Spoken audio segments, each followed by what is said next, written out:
미국의 미래학자가 한국과 미국 그리고 일본에 대해 예언하여 적지 않은 논란을 일으키고 있습니다.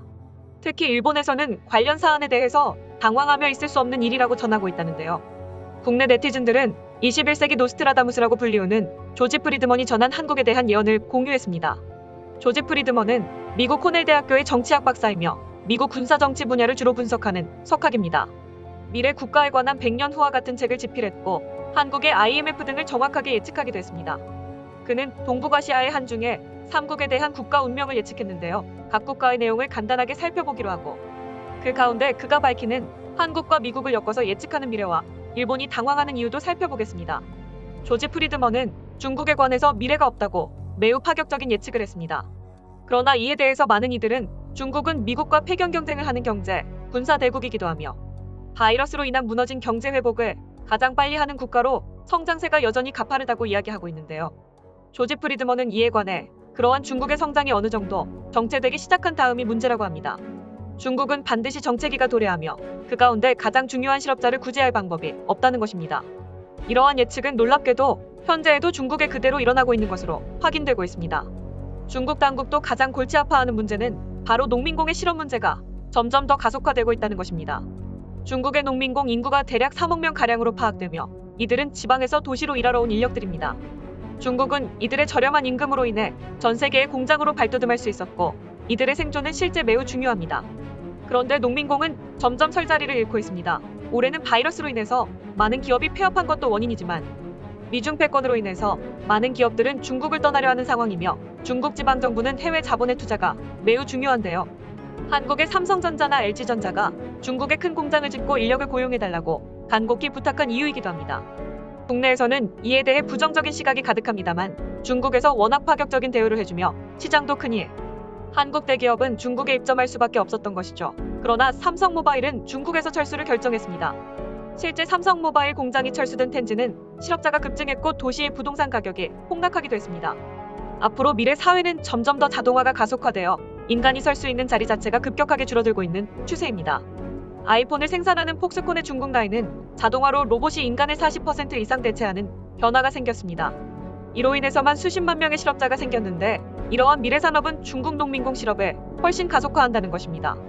이 가운데 실업률을 해결하기 위해 지방정부를 비롯한 은행들은 계속해서 부실 대출을 이어가기 시작하는데요. 중국의 그림자 금융은 현재에도 1경 4천조 원 규모이고 이로 인해 금융 시스템 붕괴의 가능성도 크다는 것이죠. 프리드먼은 중국은 일본과는 다르게 성장을 늦추는 구조가 불가능하며 농민공에 의한 사회 혼란으로 인해서 중국의 체제가 무너질 수밖에 없다고 경고하고 있습니다. 두 번째로 일본의 구군을 예언했는데요. 일본은 한국전쟁으로 인한 특수로 인해 기회를 잡아 경제를 급격하게 성장시켰습니다. 따라서 오랜 기간 저성장의 늪에 빠져 있음에도 그간 벌어놓은 자본을 해외에 투자해 버틸 수가 있었습니다. 일본의 대외 순자산은 2021년에 3,700조 원으로 전 세계 1위에 해당하는 수치를 보이고 있습니다. 그러나 일본 정부는 일본 내 경제 침체를 막을 방법이 없어 돈을 찍어내며 빚을 가속화하고 있습니다. 일본은행은 찍어낸 돈으로 일본의 ETF 주식을 사들이며 일본 주가를 간신히 떠받치고 있는 모습이기도 한데요. 이렇게 일본 정부와 일본은행이 빚을 내는 이유 중 하나는 앞서 말한 바 있는 해외 자산이나 투자금으로 인해 여전히 일본의 경상수지가 계속해서 흑자를 내는 것도 무리한 빚을 내는 원인 중의 하나라고 제시됐습니다. 그러나 프리드먼은 일본 내부적으로 성장 동력을 잃게 되며 이러한 것을 해결하기 위해 군사력을 키울 것으로 봤습니다. 자신들이 해외를 침탈한 뒤 한국전쟁으로 인해 특수를 경험했듯이 한국의 통일을 막는 것과 동시에 해군력을 키워 기회를 찾는다고 예측하기도 했습니다. 실제 일본은 올해 국방비를 최고로 집행했습니다. 하지만 한국도 올해 역대 최고로 국방비를 편성하며 주변국 도발에 대한 만반의 준비를 하고 있는 상황입니다. 일본은 오랜 기간 대륙과 연결될 구실을 찾고 있으며 천연자원이 없어 계속 해상으로 나온다고 봤습니다. 예를 들어 일본은 한국에 지속적으로 일본과 함께 해저터널을 연결해야 한다고 주장하고 있는데요.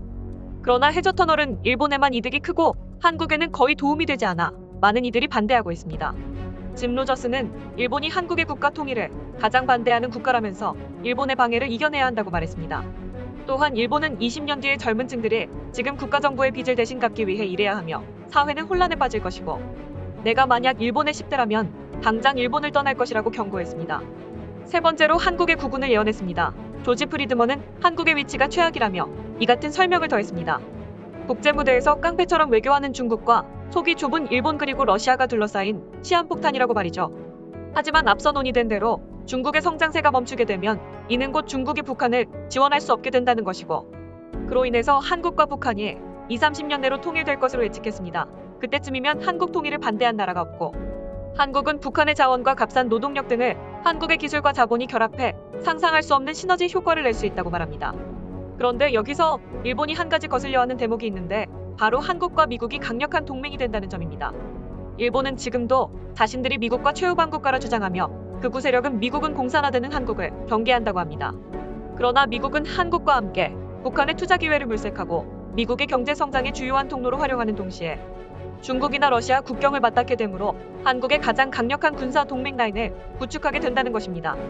일본에서는 막상 자신들이 들어가야 할 위치에 한국이 미국과 막강한 동맹을 맺는다는 이러한 예측에 대해 친중 국가인 한국을 미국이 받아들일 리가 없다는 궤변으로 일관하는 반응이 나오고 있습니다.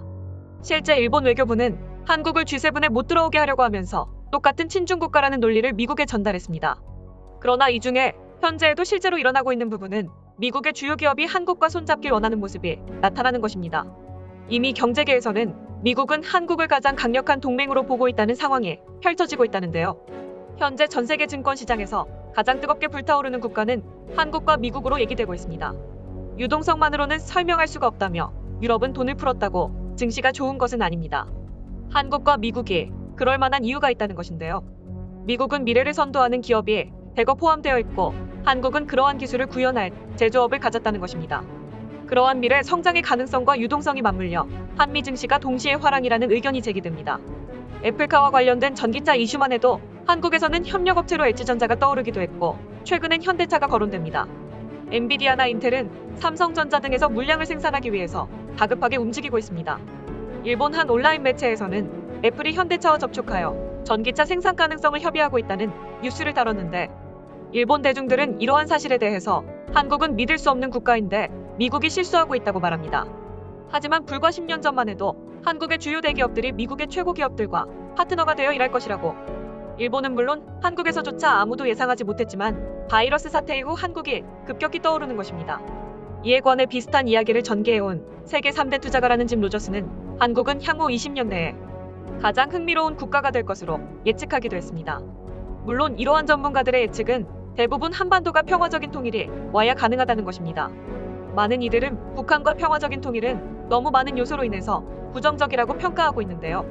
그러나 현재의 바이러스 사태를 아무도 예측 못했듯이 앞으로 통일도 순식간에 일어날 수 있다는 것입니다.